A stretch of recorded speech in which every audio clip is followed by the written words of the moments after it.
Erica mentioned that I'm the program librarian for the Rochester City School District. And it's great. I get to work with all the alternative education programs, which I really enjoy. So youth and justice and home hospital and all those things. I got my degree, University of Maryland, and I have a background in publishing from RIT, which is kind of fun too. I just love sharing stuff about misinformation, and primary sources are sort of my two things I love to do. As I mentioned, I like to start every presentation with this meme. It's facetious. I actually like to be interrupted, so go ahead and jump in. You know, you agree with something, you disagree with something, you have a question, any of those things, feel free just to jump in and shout out. I feel like presentations go a little bit, they're more valuable when there's input from people, so go ahead and shout out when you feel it's necessary. I'm going to kind of go fast through a little bit of the beginning because I want to make sure I cover a lot of things in this first hour. So then the second hour, when we actually talk about the tools, we can really focus on those. So I'm going to go ahead and sort of talk a little quickly. So again, if you need something repeated, go ahead and shout that out too.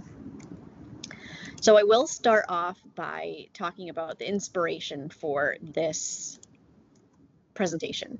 Have any of you guys heard of the News Literacy Project? It's this nonprofit organization. I forget where they're based out of. I feel like it might be DC, but they are amazing. And a lot of the content of this presentation is from their professional developments that I've taken over the past several years and playing with their Checkology tool. Checkology is this platform for learning about news literacy and misinformation and all things under that umbrella. And it was made for students, but they've opened it to the general public, so it'd be wonderful for any public librarian to use to run a program. So I wanted to give them some acknowledgement and the inspiration for this presentation. And at the end of this presentation, I would suggest looking at some of their tools and seeing how they might help you in continuing this education, because, you know, just taking this workshop today is still just to dip your toes in kind of experiment. You're still going to have to go out and do a lot more learning to feel as an expert in this, because I'm certainly not an expert. So it gives you some background information on how to expand that for yourself. So they do offer webinars. They're not offering any right now because they're sort of on the school schedule. They take summers off, but all of their PDs are recorded, so you can go back and look at some old recordings. So just to mention that they're out there. Okay, so today we're going to talk about the landscape and sort of what's out there, some of the reasons why there's misinformation out there, and, you know, what's pumping misinformation into our world today. We're going to talk about using the fact-checking tools, and that's the second hour that we're going to do on the 15th. And then talk about like how to approach this with our patrons. You know, sometimes we can't just jump right into their face and say, no, that's not true. We kind of have to handle it in a certain way. So we'll talk about that too. Okay, so first of all, I think sometimes we forget that misinformation isn't new. We kind of talk about, you know, it's a modern issue, but it's not. I mean, it's been something that has been around for hundreds, thousands of years. And I have a couple examples of that just to sort of keep us in perspective. Like, yes, it's pervasive now with internet, but it's certainly not something that's new to our human society. So there was this newspaper in New York that wrote an article saying that there were aliens on the moon, and they had about 8 to 19,000 copies distributed. And of course, back then newspapers were trustworthy, and so everyone believed this for a time, that there actually was some proof that there might have been aliens on the moon. The second one is a more modern example of the Orson Welles War of the Worlds radio broadcast. I don't know if any of you are school teachers or work with younger kids, but it's kind of fun to play this for them, this recording. You can access the recording and sort of see what they think about it and analyze, like, you know, whether they feel like this is real or not, and kind of have that conversation. So that is something that happened too regarding misinformation. To expand your own knowledge of some of the history, there's this great book by Cindy Otis, who is a CIA analyst. So she, you know, has a lot of tools under her belt on how to analyze misinformation. She actually gives a really cool history of misinformation going back to the Egyptian times, so thousands of years. So this book was written for middle schoolers in mind, but it can be really for any adults too. So I suggest taking a look at her book, maybe adding it to your own library collection also. The Cottingley fairies are a great older example of misinformation that I like. If you hadn't heard of it, basically these sisters got a camera for a birthday or Christmas or something, and they came back and had their film developed, and they're like, we found fairies, and everyone believed it for a very long time, because they were saying, no, it's true, you can see the evidence right here.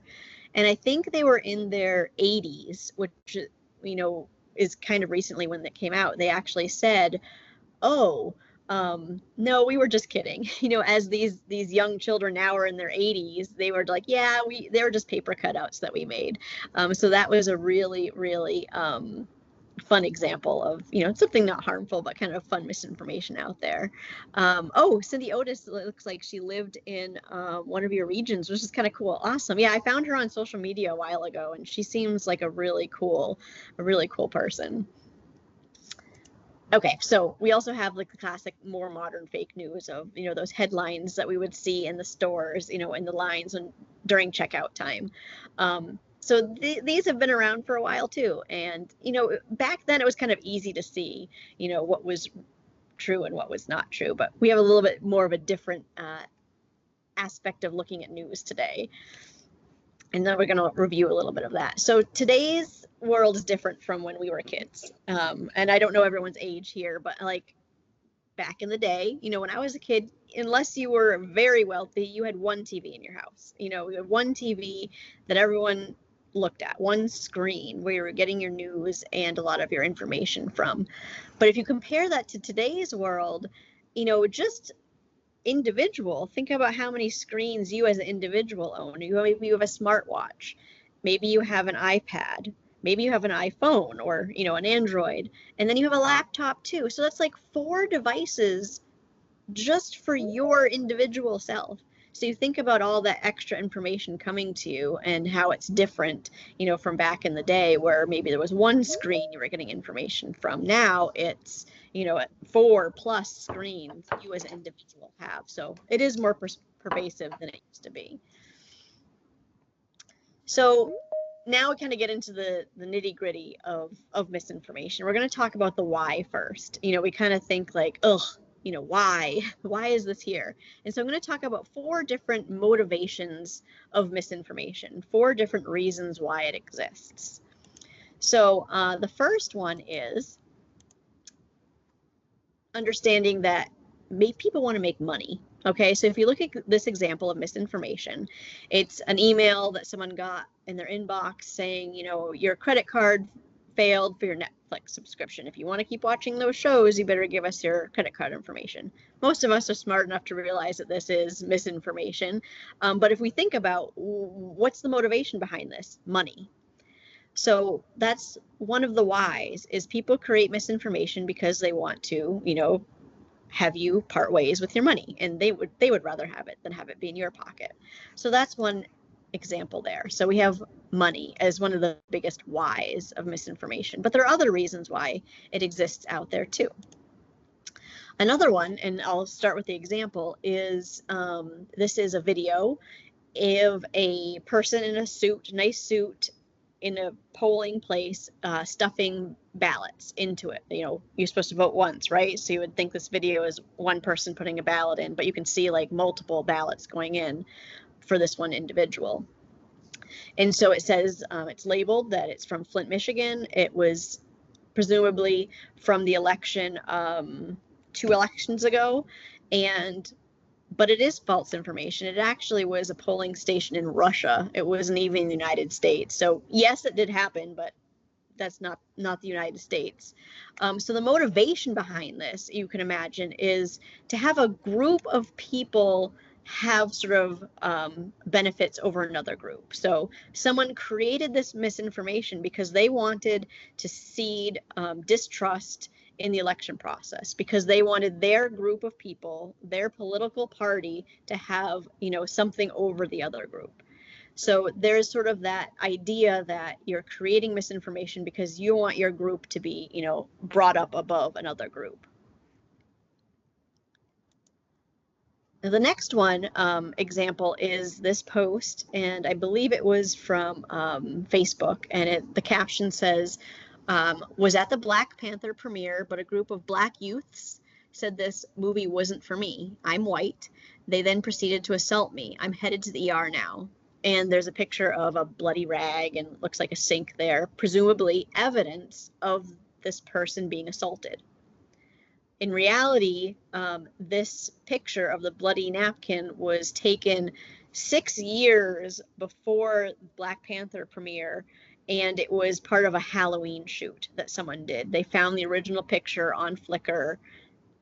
Maybe someone did get assaulted during this movie, but this picture right here is not evidence that it happened. It's totally unconnected photo.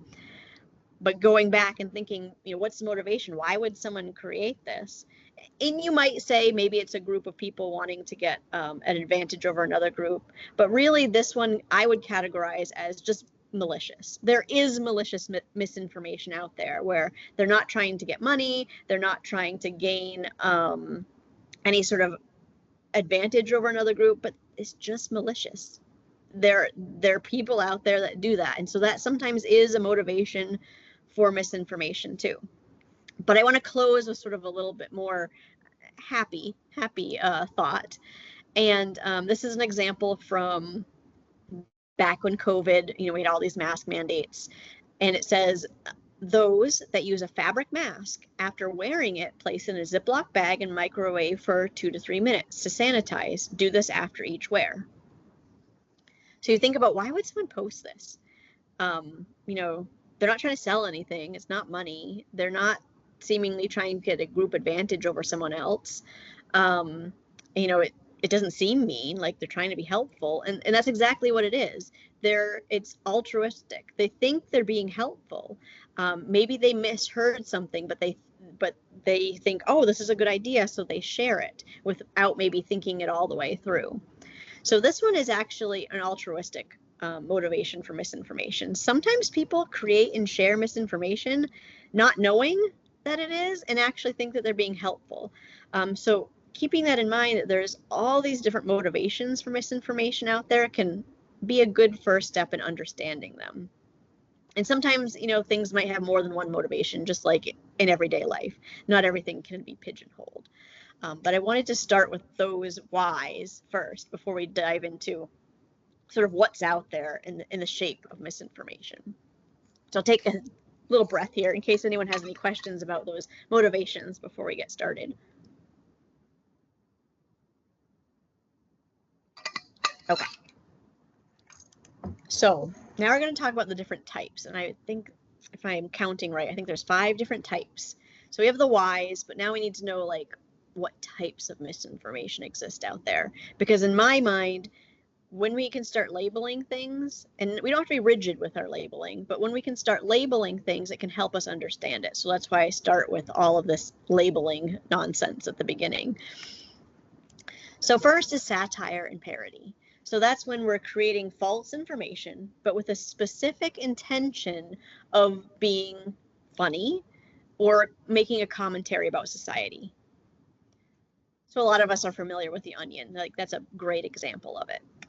So another example here, I have a specific one here, is a post to what looks like a news article saying that Trump pardons Charles Manson, and gives a little interesting information about this potential news item. This website, if you go to the main page and look at the bottom, it says that it's satire, but someone seeing this might not realize, might miss that little caveat at the beginning of the site and be like, oh, wow, that's crazy. And actually one of our representatives in the government did just that. So this woman, Marianne Williamson, and I forget where she is a representative, but she is in the government. She linked to this article and said, oh, this is sinister, this is terrible, this is the worst thing of its kind. And so she actually fell for this, you know, not realizing that it was satire and parody and believing it to be true. So I have, oh, I thought I had another example there. So that's something we need to be aware of, is that people are going to think the satire and parody, you know, might be real, and they might need to check the source and see, you know, what about this information and see whether it's going to be true or not. So the next type of misinformation is false context.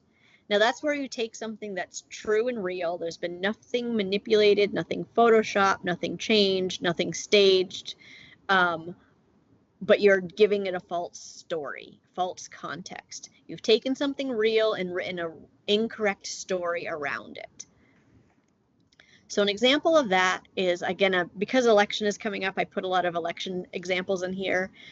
This says 2 ballots in California sent to the same person with their names on both ballots a week apart from each other. Facebook keeps deleting this. Make it go viral.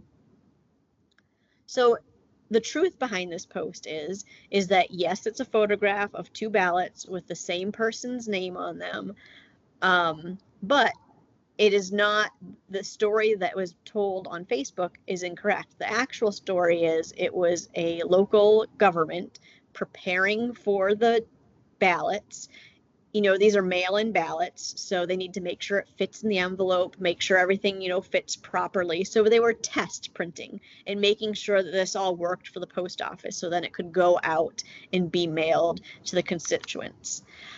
So it's basically taking a real picture and putting a fake story around it. You can also notice here too where, you know, they're claiming it keeps getting deleted and they want it to go viral because someone's trying to suppress this information. That's sort of another clue that maybe this isn't true.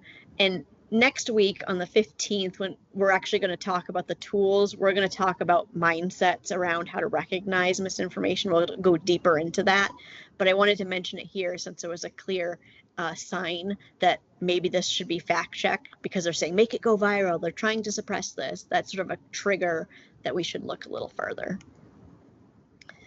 So I have another example here, is a picture of a child holding on to like little bars of a little cage, you know, not looking happy, a little flipped lip there at the bottom. And it says, this is what happens when a government believes people are, quote, illegal. You get kids in cages. So the true story is that this was at a protest, an immigration protest, people protesting immigration rules and laws. They put their own kids in this little cage to demonstrate what they thought was incorrect about what the government, or what they perceive the government to be doing. So it's a real picture. You know, I'm sure the kid is not sad because his parents are being ripped away from him by immigration. He's sad because maybe he's tired and needs a nap. But it pulls at our heartstrings. And again, when we talk about the tools of identifying misinformation on the 15th, we're going to dive a little deeper into the humanity behind some of these pictures and why that's a trigger that we should fact check things. But it did it really well, right? You see this poor little kid who's sad and your heartstrings get pulled. But it is an example of false context, someone telling an incorrect story around a real photograph or a real piece of information. So the next is imposter content. Now this is when someone is pretending to be someone else. And this is really easy on social media. You just make a Twitter handle, make a TikTok, you know, pretending to be someone else, and it can easily trick people into believing things. An example of that is someone named Sharon posted to Costco on Facebook saying, I will not shop at Costco until you remove your mandatory mask rule. Obviously, she had some strong feelings about this mandatory mask rule. And then you can see in the comments what looks like a Costco response, little snarky response saying, well, thanks for taking such a brave stand. We look forward to the documentary they'll make about you someday. And, you know, a lot of people responding like, oh boy, like, you know, Costco's being a little snarky. But in fact, they were not. It was someone who just made a Facebook account, slapped the Costco logo in their profile picture, happened to have Costco wholesale available as the tag, as their username, and it was there. So we have to be aware that it's possible for people to pretend to be someone else. Another example of a Taylor Swift post, there was that bombing in Nashville on Christmas Day a couple years ago. Someone came out with this screenshot of a Taylor Swift post saying, again, that little trigger has been deleted, but I got this evidence. And it says, some of you seem all right. Don't go to Nashville on Christmas. And seemingly looks like it's from the Taylor Swift account. You can even see that little verified symbol right next to it. People read this and who believe that, the Hollywood elite are, these evil group of people. They're going to buy into this and say, she knew it was going to happen. She's just saving her fans, but she knew this bomb was going to happen. She must have had something to do with it. I'm going to show you actually how a post like this gets made in a couple slides, because it is astonishingly easy to make fake social media posts. So the last type is fabricated and manipulated. That's where you get Photoshop. That's where you get AI. That's where you get things that are actually just completely fake. There's no truth to them at all.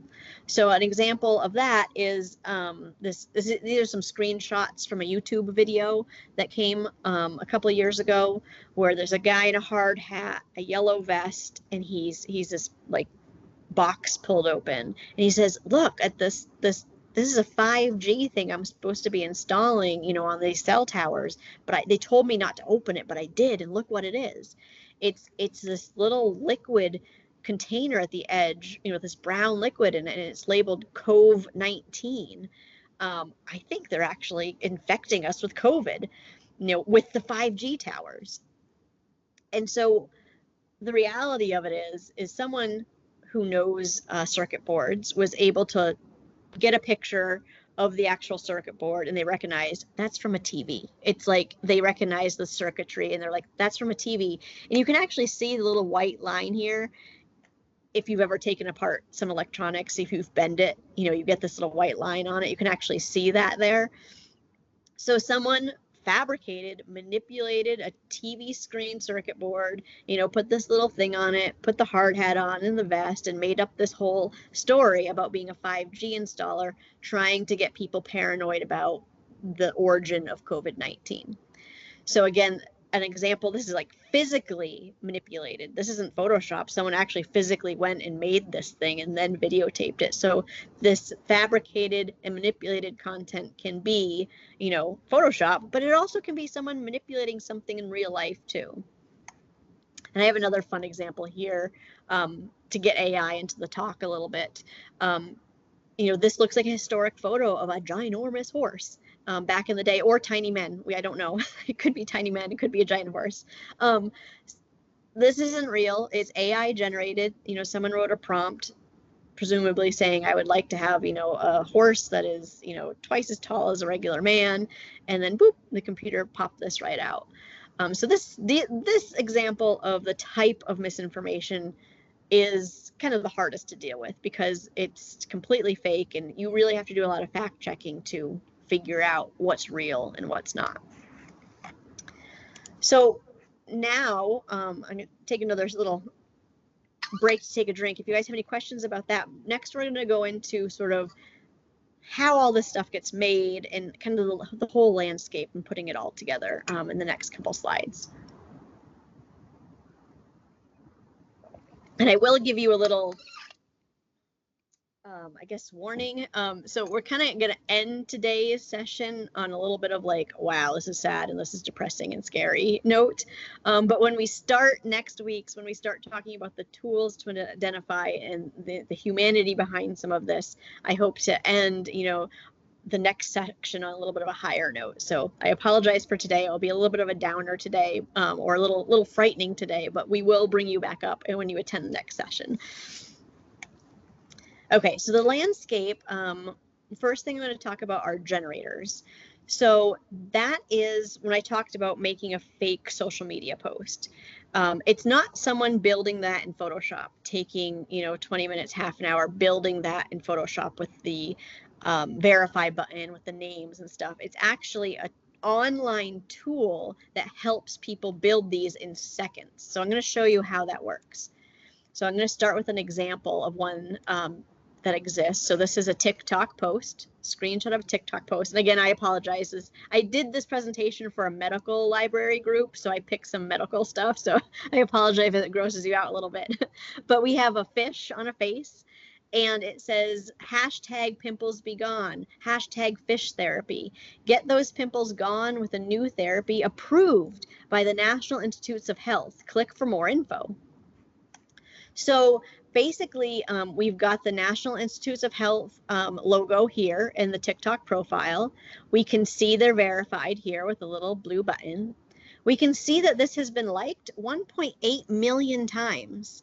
It has been commented on 50,000 times, and it has been I don't know what you call it on TikTok, it has been shared on TikTok 70,000 times.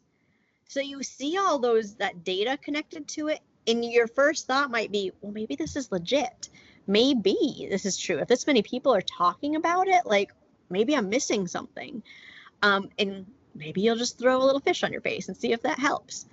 But what it really is a generator. This is a website called, and I might be pronouncing this wrong, it's called Zeoob, ZEOOB.com. And basically what you do is you fill in this information. You pick the profile picture, which I just ripped from the National Institute of Health website. You pick a post image. I pulled that from an AI generator. So I think I used Adobe Express AI generator, where I said, give me a picture of a pimply face with a fish on it. Boop, there it is. Then you say how many likes you want. That 1.8 million, I typed that in. The comments, how many comments? I wanted 5.8K. I wanted it to be shared 70,000 times. Then I put in the description, that whole information about pimples be gone, fish therapy. I just typed that up. I pushed submit, and 20 seconds later, less than 20 seconds, like a millisecond later, this pops up. I didn't need to do any photoshopping. It's so easy. And it can be done on any platform. They have a version for TikTok, Twitter, Facebook. I think they even have Snapchat. Like all the platforms you can think of, you can just say that's the flavor I want and this is what it's going to do, and there it is. And I could put a little caption with this screenshot saying, like, this is being deleted all over the place. They don't want you to know. So we have to be careful when we see screenshots of social media that it is insanely easy to make those. You don't need to be a professional at Photoshop to make it happen. You just need to have this website to do it. So the next piece of the landscape are bots. And there is a security company, Impervia, and I take that with a little bit of grain of salt because they are a security company that, you know, they have a bias that they want people to think that they need security. So keep that in mind with these statistics. But they did a study that found that half the internet is bots. Internet traffic is bots. So like, you know, sending messages, you know, all the stuff happening online, they found that they estimate half are bots. So you think about all the posts you're interacting with on social media, bots, maybe not real people that you're interacting with. And then an example on the research side of this is that this was done by a separate company. So this is not, I actually didn't cite this one properly. To see. Yeah, I forgot to put a citation on this one. I can see I have the double stars, but bad librarian. I didn't cite it properly. But there was a study that said that when a place doing medical research, they send out these surveys online asking for respondents to, you know, maybe take a daily journal of how much they eat every day, and take a daily journal of alcoholic drinks they take every day. And then they take all that data in and analyze it for research.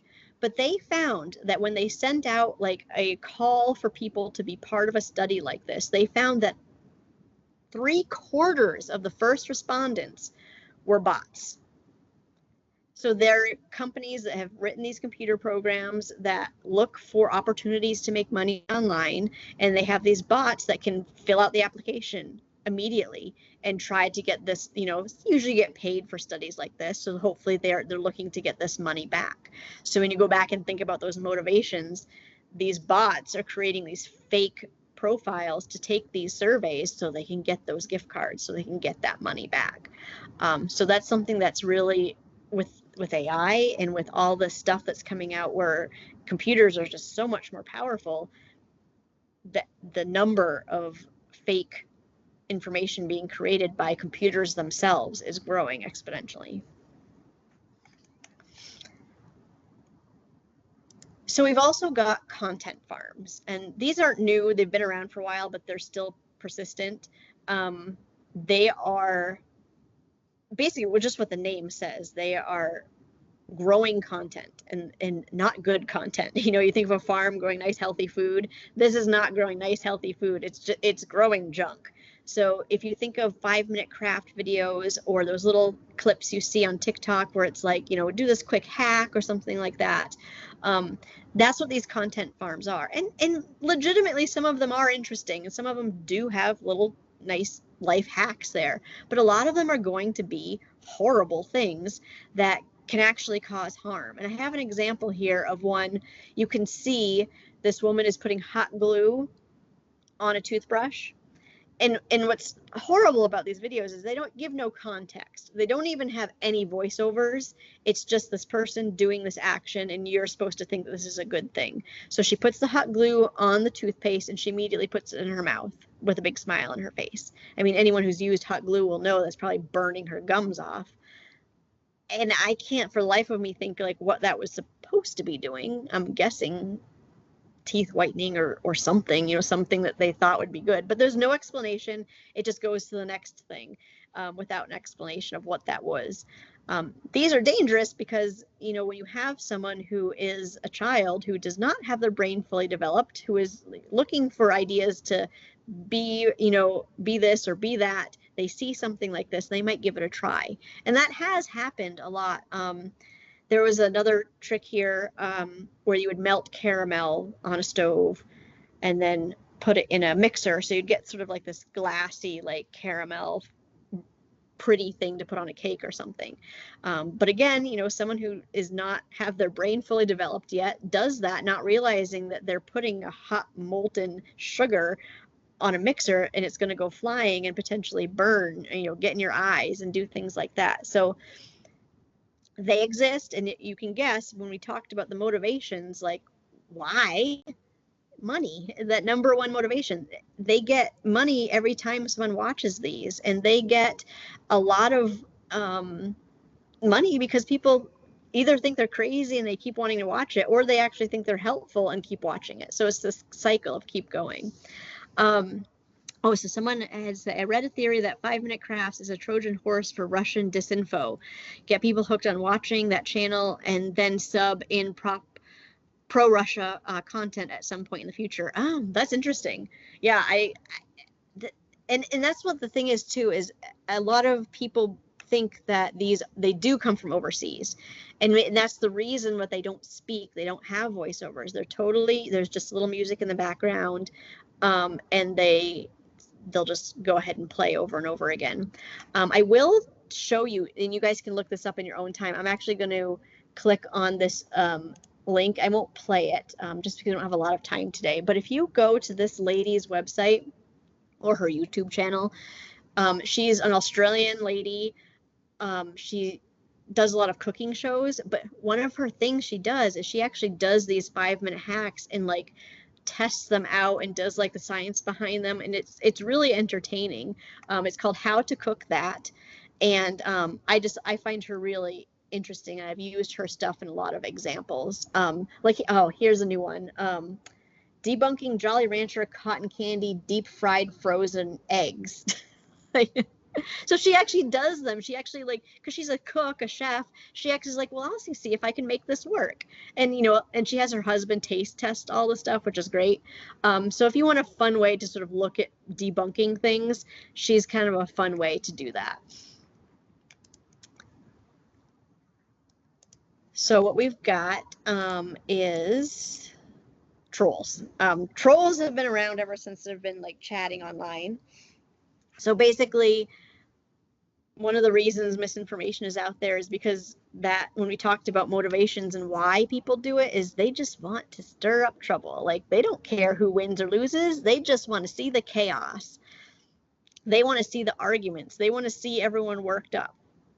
And people like that do exist. So recognizing that someone out there or some post out there that's making you mad, maybe that's why it's there, to make you mad. It's not there to try to convince people of anything. It's just there to make you mad. So I always say, like, just don't feed the trolls. You know, if something is out there and you disagree with it and you don't know who that person is personally, just leave them alone. Sometimes that's the best thing to do, because they do exist. Okay, so we're going to talk a little bit about AI, and I've been trying to like keep up with AI, but I'm sure all of you guys probably maybe feel the same way. Is it's hard to keep up. I just had a meeting right before this with a guy who's doing creating AI comic books.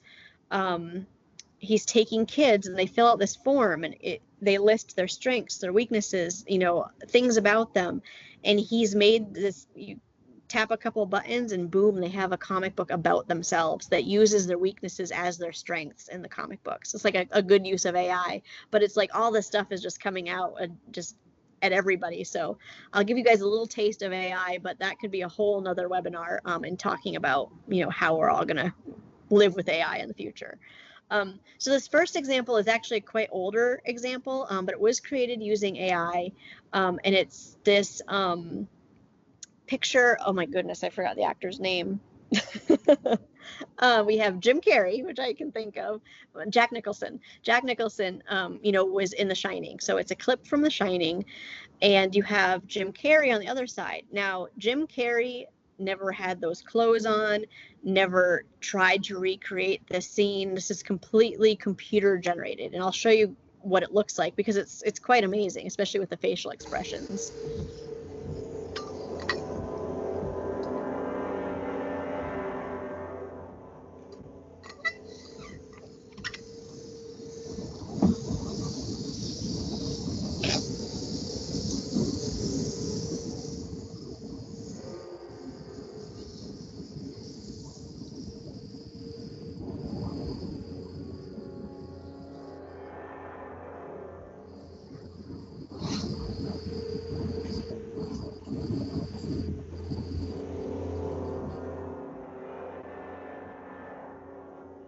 And again, I'm sorry, this webinar is very dark and scary, and I've just added to that.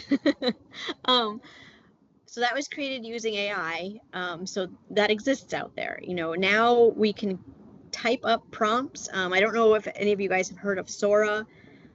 As a school librarian, it drives me crazy that it's called Sora, because all the public librarians have Libby, school libraries have Sora, which is their school version of it, but there's also a Sora tool made by OpenAI that is a video generator. So you type in a prompt, you know, maybe saying just this: I would like to have Jim Carrey, you know, in The Shining, blah, blah, blah, and it will just create it. And I have an example I'll show you in one of the next slides, but it's there and it's super easy to create. So let's see if I have that as my, yep, I had that as the next one. Okay, so here it is. It's OpenAI Sora text to video, and I think they started letting a limited number of people play with it back in February, I think it was. I don't know where it is now in being public or not. So basically this is the prompt. You're saying, I would like a movie trailer featuring the adventures of a 30-year-old spaceman wearing a red wool knitted motorcycle helmet. Blue sky, salt desert, cinematic style, shot on 35mm film with vivid colors.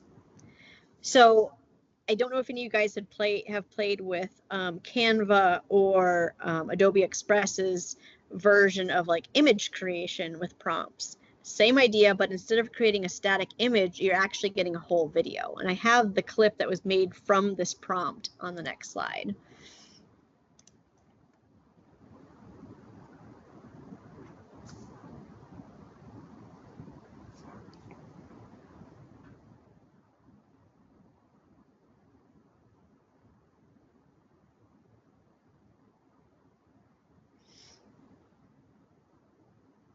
And this is their quick things, because it does take a lot of computing power to make those. But I absolutely love the red knitted hat. It's amazing. Get a little bit of it right there, but like it's just so random, and like who would have thought of that? But the computer figured it out. The computer actually made this video, and it's pretty realistic. There is a little weirdness with some of the hand movements, but if you were to come across this as like a potential movie trailer online, you might actually think that it's real. I taught a 5-hour version of this class to teachers last week, and someone was telling me that there's an AI generated Harry Potter trailer that's running the internet right now. And she was devastated to hear that there wasn't a new Harry Potter movie coming out, because she saw this trailer and she was so excited about it. But it was just created by AI. It was not in fact real. So the video generators are now out there. In addition to the video, we also have voiceovers. So we've come a long way from the robotic computer sound that we would get for things. Now we have these tools that will make it in any voice. There are tools where you can actually feed someone's real voice, put in like hours of video or audio recordings of them talking, and then it will spit back out anything that you type. Like they've done it with politicians. They've done, Obama and Trump, because there's so many recorded speeches of them speaking, they can feed this into the computer and then type their own little speech, and it will give it in that voice. I don't know what those tools are, but there is this tool here, which is not taking specific people's voices, or like famous people's voices, but giving you like a type of voice. Like here it gives like, oh, I'd like a voice that's female and precise, and it will give you your voiceover using that. And I'll let them, I have a little short video to show you what it's like. I'll let them show you what it is, and that might give a better description. Introducing the ultimate AI voiceover. Yep, like me. Go to artlist.io and get exclusive voices for your videos. Choose your voice, write your text, generate in seconds. A double rainbow? Now that's just tasty. Today's video is gonna be wild, so buckle up. Trailer for a new documentary. Oh, they're pink. Bring your projects to life with the new AI voiceover by Artlist. Go to artlist.io and start creating without limits. So you could be a content creator in today's world, and maybe you don't show your face in your videos and they're all voiceovers. You could have these voices be your voice instead of your actual voice, and it's just a subscription you pay for, and it exists there. So when you're thinking about social media and the relationships that people have, either one-sided relationships that people have with content creators, that maybe they're being lied to, and that this is not the actual person's voice, and all the other things that might be misinformation in their content too. But it's easy. It's super easy to do now. Okay, so greetings. I also wanted to show, I sort of started with the most intense type of AI, but this is sort of a other AI that we can think about too in playing with ChatGPT. I don't know how many of you have played with ChatGPT yet, but it's honestly quite amazing, and I have used it actually a lot in my job to brainstorm things and get ideas and sort of get unstuck when I can't think of something. So what I did here was I asked ChatGPT, I can't remember what the exact prompt was, but I said, if you were to describe yourself, what would you look like? And it came up with this text saying, "Greetings, human librarian." And that little side note, you can tell ChatGPT what to call you. And so I told it to call me human librarian. You can tell it to call yourself other things, which is kind of fun. "Greetings, human librarian. I exist purely as software program, so I don't have a physical form.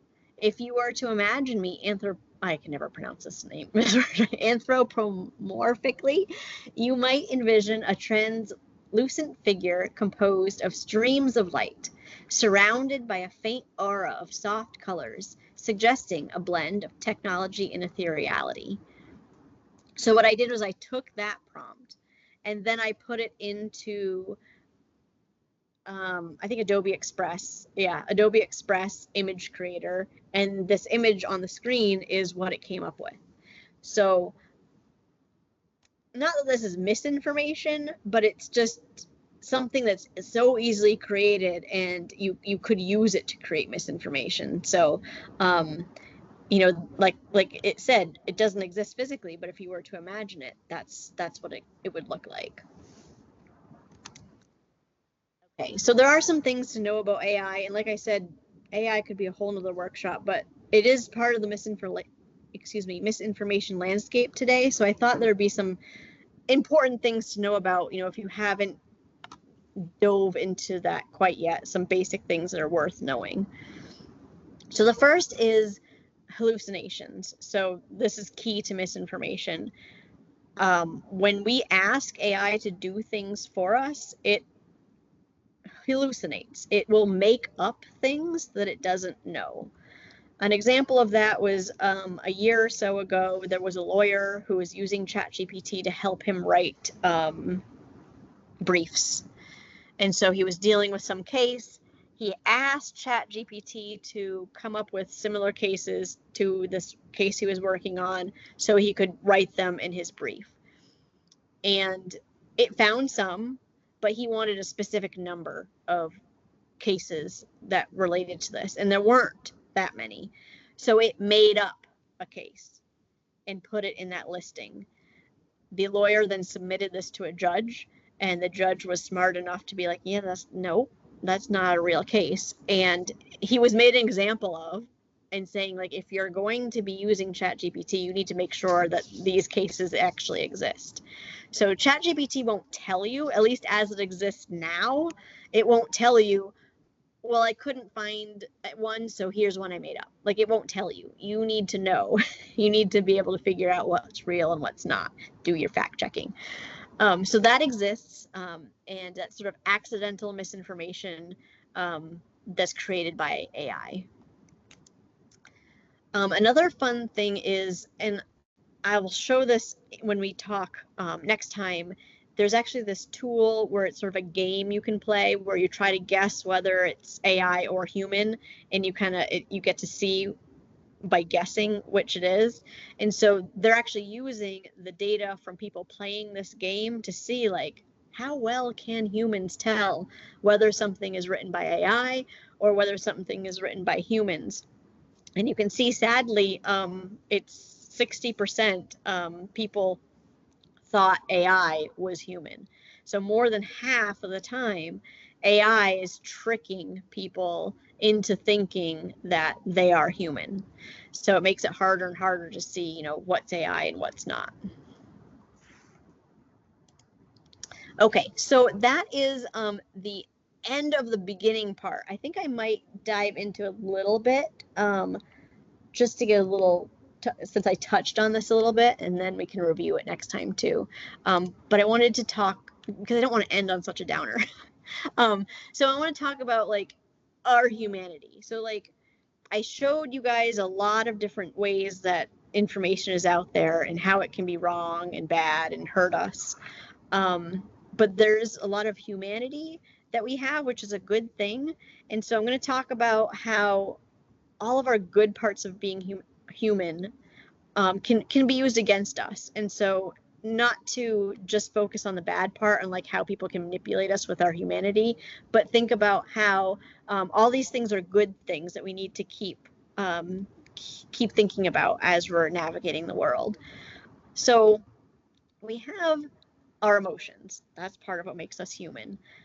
And it's amazing. It's a good thing to have emotions, but they can be used against us. So when you saw that picture of the boy in the cage, you know, maybe that tugged, like I said, on your heartstrings, and you had an emotion about that. Maybe you see a picture of an amazing thunderstorm, you know, over the ocean with, like, a whale jumping in the middle. You have this sense of awe. That's a good human emotion that you have. The problem is sometimes creators of misinformation use that against us. They're like, we make this like amazing picture of nature photo. You're going to feel this awe. When you're in that heightened state of emotion, you're not going to think of fact checking. When you're in that heightened state of emotion and thinking that this is a horrible injustice, that this kid is in a cage, you're not going to do fact checking in that moment. So that is going to be used against us.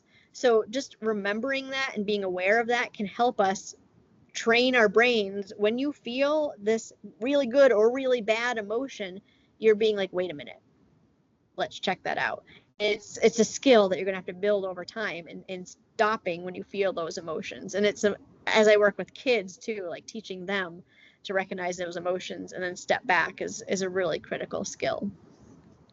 So another great part of being human is our communities, right? We have communities, we have religious communities, we have political communities, we have like the communities we live in, our towns, our cities, our states, our countries. Like these are communities that we live in that are great.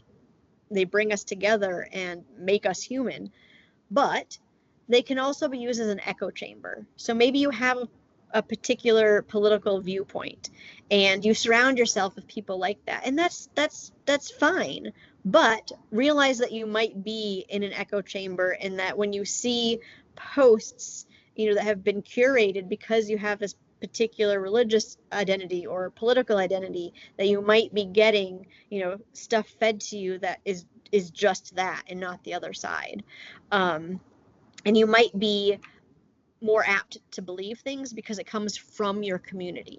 So say something is passed off as coming from a certain religious perspective, and you see that it comes from this religious perspective, so you don't question it. You're like, well, I identify with this religion, so I'm not going to question it.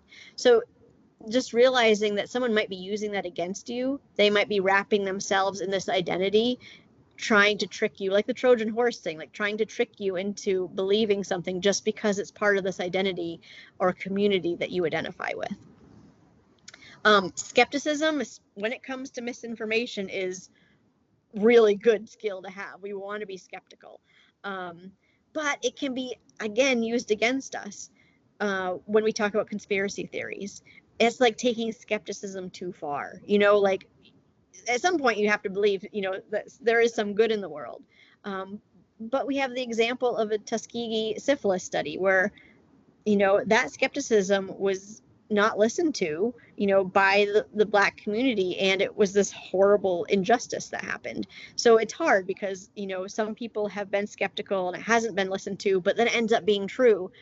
So like, skepticism is a good thing, but don't let it be used against you where maybe you're skeptical of everything and don't believe anything and start thinking about conspiracy theories and all of that.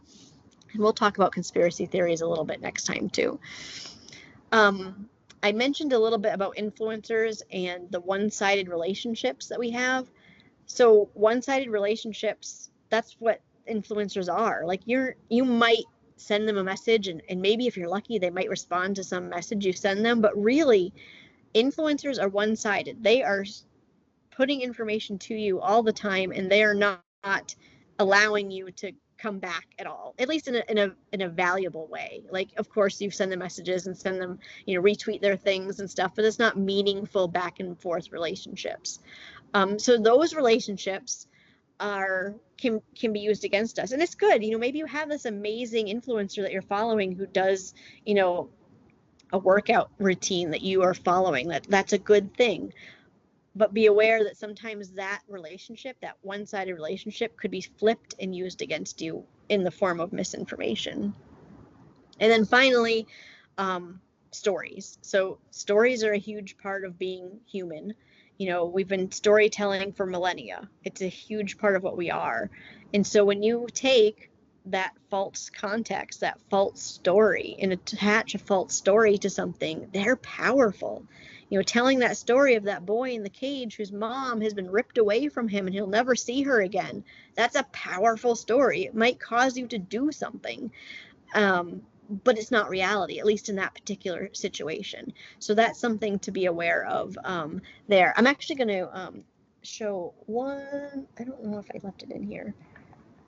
I might have taken it out, so I'll just verbally say this. So, and related to those powerful stories, so there was Pizzagate. I don't even remember Pizzagate back in the day. The conspiracy theory was going around that there were children being sex trafficked by famous people, and there was one place that they were being held was in the basement of this pizza shop in Washington, D.C. And that information, that powerful story, you know, these poor children are in this basement, and no one's rescuing them.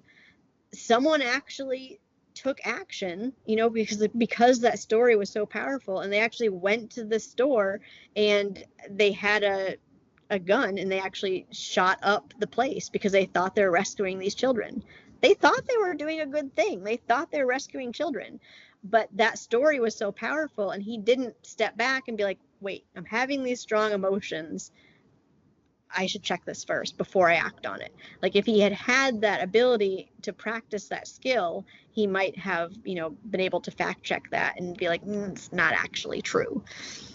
So that's something that I like to end with, this sort of this sad, you know, scary part of misinformation. But, you know, all these things that make us human are actually really things that are good and we want to hold on to, but we need to be aware that they can be used against us too. So that's the end of this part of the presentation. Like I said, next time we'll talk about the actual tools, a lot of tools that journalists use, a lot of tools that,